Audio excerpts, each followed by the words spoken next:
pas de jeu, il n'y a pas d'âme, il n'y a rien. On dirait que c'est Rudy Garcia l'entraîneur. Salut à tous, le journal du foot de ce mercredi 10 juin. Des excuses et de nouvelles punchlines pour Adil Rami. Le défenseur français a publié une série de stories Instagram pour présenter ses excuses à Rudy Garcia. Le champion du monde avait lâché une petite phrase qui remettait en cause les qualités d'entraîneur de l'actuel coach de Lyon lors d'un stream sur FIFA 20 sur Twitch. Rami a surtout regretté l'ampleur prise par cette affaire sur certains médias. C'est sur le ton de la rigolade. Des journalistes malveillants ont réussi. C'est un peu moi le coupable évidemment, je leur donne à manger. Ils ont publié tout ce que j'ai pu dire, mais ça fait chier de devoir s'excuser alors que je joue à la PlayStation, a lâché l'ancien Marseillais.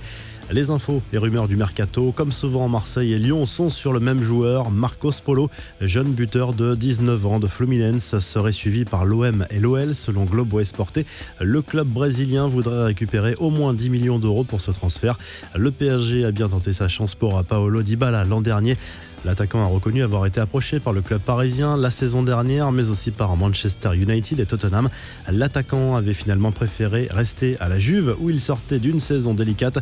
Lucas Touzard ne portera plus le maillot lyonnais. Le prêt du milieu de terrain n'ira pas au-delà de son terme prévu par le contrat signé entre le Hertha Berlin et l'OL l'hiver dernier. Il rejoindra officiellement le club allemand le 1er juillet prochain. Enfin, les rêves de Silvio Berlusconi, président de Monza, club promu en Série B. L'ancien dirigeant de l'AC Milan aimerait convaincre Kaka et Zlatan Ibrahimovic de venir le rejoindre dans cette aventure. Il a essuyé un premier échec sur ces deux dossiers, mais garde espoir. Les infos en bref, des nouvelles de Nicolas Anelka qui est revenu sur l'affaire de Naïsna lors du Mondial 2010. L'ancien attaquant des Bleus promet des révélations sur l'affaire dans un documentaire qui sera prochainement diffusé sur Netflix. Aujourd'hui, on sait que les mots qui ont été écrits dans la presse sont faux. Il y aura beaucoup de réponses aux descriptions de ce qu'il s'est passé en Afrique du Sud et plus globalement dans ma vie, a confié Anelka. Le Conseil d'État s'est donc prononcé sur les recours de Lyon, Amiens et Toulouse et n'a que partiellement donné raison à la LFP. La fin de la saison de Ligue 1 et la méthode de classement sont validées, mais les relégations sont suspendues.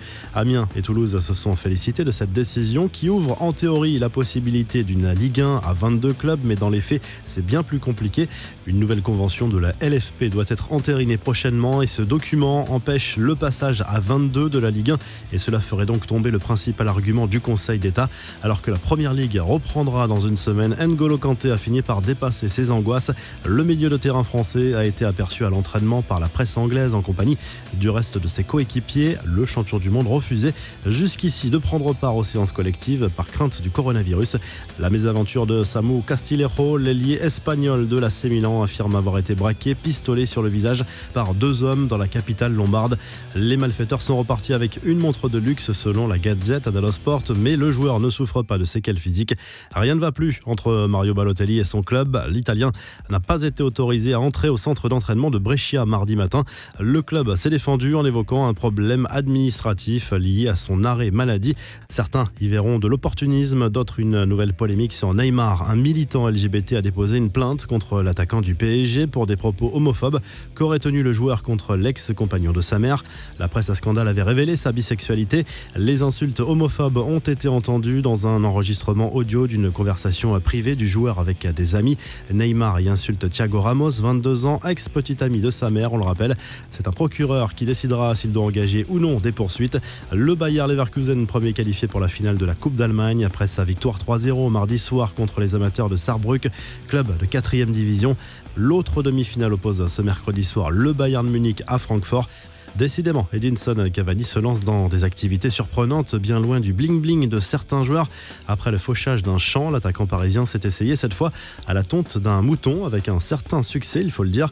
Enfin, ce n'est plus un secret, Karim Benzema aime les très belles voitures. L'attaquant du Real Madrid s'est affiché sur Instagram aux côtés de l'un de ses modèles de luxe. Ici, une Bugatti qui fait son petit effet. La revue de presse déconfie, c'est le titre du journal L'Équipe ce mercredi. Référence bien sûr à Jean-Michel Aulas, refroidi par la décision du Conseil d'État qui confirme l'arrêt de la Ligue 1 à l'issue de la 28e journée. L'OL devra gagner soit la Coupe de la Ligue, soit la Ligue des Champions pour être européen la saison prochaine. En Espagne, le Mundo Deportivo consacre sa une à Clément Lenglet ce mercredi. Le défenseur français du Barça se dit enthousiaste de reprendre la saison et espère signer le doublé Liga, Ligue des Champions cette saison. Il précise également qu'il veut rester au Barça le plus longtemps possible. En Italie, Paolo Dybala fait la une de la Gazette dello Sport ce mercredi. L'Argentin s'est confié à CNN et semble vouloir rester rester à la Juve la saison prochaine. Côté prolongation, l'attaquant de la vieille dame serait un peu gourmand et exigerait un salaire annuel de 15 millions d'euros. Vous retrouvez l'actu foot sur topmercato.com, l'appli Top Mercato, et à très vite pour un nouveau journal du foot.